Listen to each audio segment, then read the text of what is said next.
اگر کوئی بھی انجینئر، کوئی بھی غامدی ایرا گہرا اسلام کے بارے میں، صحابہ کرام کے بارے میں، اسلام کی تاریخ اور اسلام کی تعلیم کے بارے میں شکوک و شبہات پیدا کرتا ہے تو بندے کو ڈائریکٹ یقین نہیں کرنا ہے، بلکہ بنا کرنا ہے، تحقیق کرنا ہے، شریعت کے دائرے میں دیکھنا ہے کہ اس کی پہنچ کہاں تک ہے، یہ اللہ کا بندہ ہے کہ شیطان کا بندہ ہے۔ کیوں معلوم؟ آپ حیرت کریں گے، شیطان بھی توحید سکھاتا ہے۔ بعض لوگوں کو میری بات کڑوی لگے گی لیکن حقیقت ہے۔ ایک چیز تو جو معاشرے میں مشہور ہے، غلط فہمی نکال دیجئے، وہ یہ کہ بھائی مصلی بچھا ہوا ہے اس کو سمیٹ لو، شیطان نماز پڑھ رہا ہے، قرآن کھلا ہوا ہے بند کر دو، شیطان قرآن پڑھ رہا ہے۔ یہ سب نانی دادی کی باتیں ہیں، لیکن میں جو کہہ رہا ہوں نا، یہ جناب محمد رسول اللہ کی بات ہے صلی اللہ علیہ وسلم۔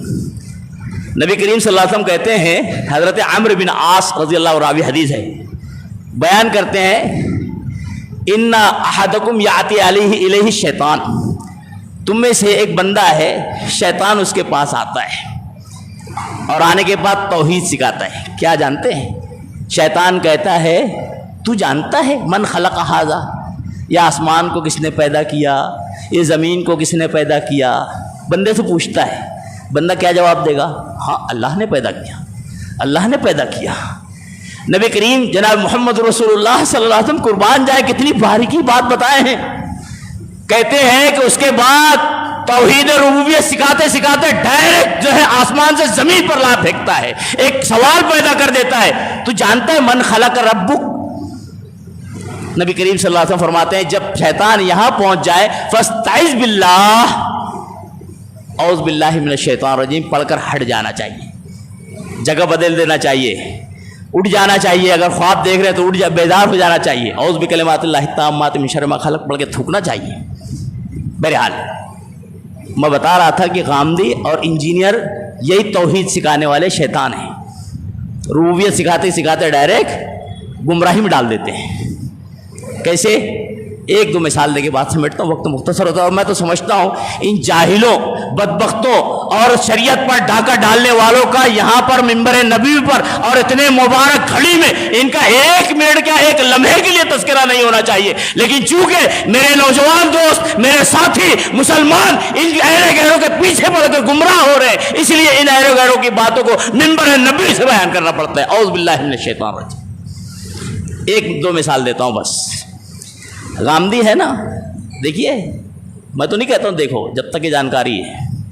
غامدی ابھی کہہ رہا تھا، کسی نے سوال کیا کہ بھائی سدا ہوا کتا پال سکتے ہیں؟ سدا ہوا جانتے ہیں نا، ٹرینر جس کو ٹریننگ دی جا چکی ہے، ٹرینر بول دیا، ٹرینڈ کتا پال سکتے ہیں؟ نہیں پال سکتے۔ آئیے حدیث کو پہلے دیکھتے ہیں۔ جناب محمد رسول اللہ صلی اللہ علیہ وسلم کے پاس ایک مرتبہ حضرت جبریل آ رہے تھے، آتے آتے آپ گھر کے باہر ہی کھڑے ہیں، مشہور حدیث ہے نا، اندر نہیں آتے ہیں۔ نبی کریم صلی اللہ علیہ وسلم بے چین ہو جاتے ہیں، بعد میں پوچھتے ہیں اللہ جبریل نہیں آ رہے ہیں؟ حضرت جبریل کہتے ہیں اللہ کے نبی آپ کے گھر میں ایک کتے کا بچہ ہے، میں نہیں آ سکتا ہوں۔ فرشتے اس گھر میں نہیں آتے ہیں جس کے اندر کتا یا کتے کا بچہ ہو، ٹرینڈ ہو یا غیر ٹرینڈ کی بات ہی نہیں ہے۔ اور بات رہ گئی ٹرینڈ کی، تو جناب محمد رسول اللہ نے گائیڈنگ کر دی ہے، ٹرینڈ شدہ کتا اپنے کھیت کی دیکھو رکھوالی کے لیے، اپنے کاروبار کی رکھوالی کے لیے، زمین کی رکھوالی کے لیے آپ رکھ سکتے ہیں۔ غامدی اٹھ کر کہتے ہیں ہاں اگر کتا ٹرینڈ ہے اس کو رکھ سکتے ہیں۔ کون ہوتا ہے جناب محمد رسول اللہ صلی اللہ علیہ وسلم کی حدیثوں کا انکار کرتے، منکر حدیث بن کر لوگوں کو گمراہ کرنے والا۔ ایک مثال انجینئر کی دے کے بات سمیٹتا ہوں، باتیں تفصیلی نہ ہو جائیں۔ مسند احمد کی ایک روایت ہے، روایت صحیح ہے، بیان کرنے والا شیطان ہے۔ بیان کرتے کرتے کہتا ہے دیکھو حضرت معاویہ رضی اللہ عنہ کے پاس حضرت عبداللہ بن بریدہ رضی اللہ عنہ، یہ صحابی رسول ہیں، عبداللہ بھی صحابی ہے، میں نے ابتدا میں کہا اخیر صحابیوں میں، اختلاف روایت میں اخیر صحابیوں میں ایمان لانے والوں میں صحابی بننے والوں میں یہ عبداللہ ہیں۔ کہتے ہیں میں اپنے والد بریدہ رضی اللہ عنہ کے ساتھ گیا ہوا تھا حضرت معاویہ کی خدمت میں، ان کے گھر پر، ان کے جہاں رہتے تھے وہاں انہوں نے بہترین قالین پر ہمیں بٹھایا۔ دیکھیے، اور اس کے بعد جب انسان کافی دنوں بعد ملتا ہے نا تو پچھلی باتوں کا تذکرہ شروع ہو جاتا ہے۔ حضرت عبداللہ کہتے ہیں رضی اللہ عنہ کہ میرے والد اور معاویہ رضی اللہ عنہما کے درمیان باتیں شروع ہو گئی. کہتے ہیں میرے والد جب سے اللہ کے نبی صلی اللہ علیہ وسلم نے اس کو منع کیا، اشارہ شراب کی طرف تھا، پھر میں نے کبھی ہاتھ نہیں لگایا. حضرت معاویہ اس پر کہتے ہیں کہ میں جوانی میں بھی اشعار کو پسند کرتا تھا اور دودھ کو پسند کرتا تھا. ظاہر بات ہے جب میں جوان تھا، جب بھی میں یہ پسند کرتا تھا، باتیں ہو رہی ہے، اس کا مطلب یہ کہ ابھی بھی مجھے یہی پسند ہے. اب یہ دیکھیے ڈنڈی مارو لوگ کیسے ڈنڈی مارتے ہیں، عام پبلک کو کیسے گمراہ کرتے ہیں. روایت کا الفاظ پڑھیے، فاتینا بالطعام والشراب. حضرت عبداللہ کہہ رہے ہیں بریدہ کے بیٹے رضوان اللہ علیہم اجمعین کہہ رہے ہیں میرے والد میں بیٹھے ہوئے ہیں، فوتیا بالطعام والشراب، کھانا اور پینا آیا. انجینئر جیسے جاہل کو عربی کا عین نہیں معلوم، اس نے شراب کا عام ترجمہ کر کے پبلک کو گمراہ کر دیا. شراب جانتے ہیں، اگر میں کہوں شراب پی رہا ہے ایک بندہ تو آپ کیا سمجھیں گے؟ شراب پی رہا ہے. بھائی شراب عربی میں شراب کو نہیں کہتے ہیں، شراب عربی میں ہر پینے والی چیز کو کہتے ہیں. شہد کو بھی شراب کہا جائے گا، جوس کو بھی شراب کہا جائے گا، دودھ کو بھی شراب کہا جائے گا.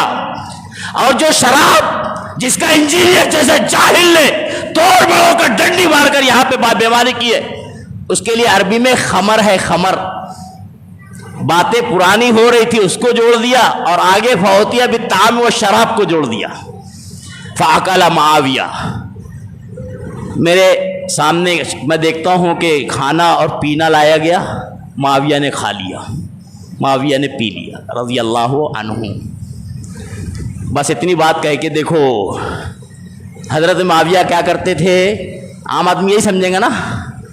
روایت کا مطالعہ کیجئے، اس کے آگے یہ انجینئر نے نہیں بتایا، اس کے آگے کے الفاظ ہے فاکل ابی وانا، پھر میرے والد نے بھی کھایا اور پیا اور میں نے بھی کھایا اور پیا. انجینئر یہاں پہ ڈنڈا مار گیا. اگر کھانا اور پینا غلط ہوتا تھا، معاویہ رضی اللہ عنہ غلط کھاتے پیتے تھے، تو حضرت عبداللہ بھی غلط کھا رہے ہیں، حضرت بریدہ بھی غلط کھا پی رہے ہیں. لیکن وہاں پر پینے والی چیز دودھ تھی، کھانے والی چیز کھجور وغیرہ تھی. تیسری روایتوں سے ملتا ہے. لیکن شیطان کو کچوکے لگانا ہے نا، نماز برباد کرنا ہے، تو وہاں پہ آ کہتا ہے ریح نکل گئی، ہوا نکل گئی، آدمی نماز توڑ کے جائے، پھر وضو بنائے نہ بنائے گھر چلا جائے. ایسے انجینئر ہے، ایمان والے کے ایمان کو خراب کرنا ہے تو بات ادھوری توڑ موڑ کر کے بیان کر دے. اور تکبر تو دنیا بھر کا. میرے جیسا قاری کوئی نہیں ہے دنیا میں. بیت اللہ کے جو قاری ہے، مدینہ کے جو قاری ہے، وہ بھی کیا پڑھیں گے میرے جیسا. اور کئی لوگوں نے اس کا جو ہے پوسٹ مارٹم کیا ہوا ہے، کئی جگہ قرآن پڑھتے کا ڈھنگ نہیں ہے، کہیں زیر کو زبر کو پیش، کہیں پہ مد لگانا تو نہیں لگا رہے، اور یہ کہتا ہے تکبر میں کہ میرے جیسا کوئی قاری نہیں. لا حول ولا قوت الا باللہ. یہ دو مثالیں میں نے صرف اس لیے دی ہے تاکہ ہمارے نوجوان جو بھولے بھالے ہیں، تحقیقی مزاج رکھتے ہیں، ایسے ایرے غوروں کے پیچھے نہ پڑیں اور اپنے آپ کو گمراہ نہ ہونے دیں، اپنے ایمان کو خراب نہ کریں. ایک حدیث آپ نے بارہا سنی ہوگی، نبی صلی اللہ علیہ وسلم نے کہا ہے قیامت کے قریب جو ہے صبح انسان مومن ہوگا، شام میں کافر ہو جائے گا. اللہ رب العالمین ہماری حفاظت فرمائے. ایسا لگتا ہے نا کہ کب کافر ہوں گے دیکھیں گے ہم. بھئی انسان ایمان سے کفر میں چلا جائے اس کو علم بھی نہیں ہوگا. صبح صحابہ کرام کو مانتا تھا، شام میں کسی صحابی پہ انگشت نمائی کر دی، ختم ایمان. شام میں صحابہ کرام پر ایمان رکھتا تھا، صبح کسی صحابی پہ انگشت نمائی کر دی، کسی کے ہاں میں ہاں ملا دی، ختم ایمان. یہی تو اشارہ تھا نبی صلی اللہ علیہ وسلم کا کہ صبح مومنوں میں شام میں کافر. ہم ڈھونڈتے رہیں گے کافر کافر، اور ہمارے گھروں میں ہمارے دلوں میں کفر بیٹھ چکا ہوگا.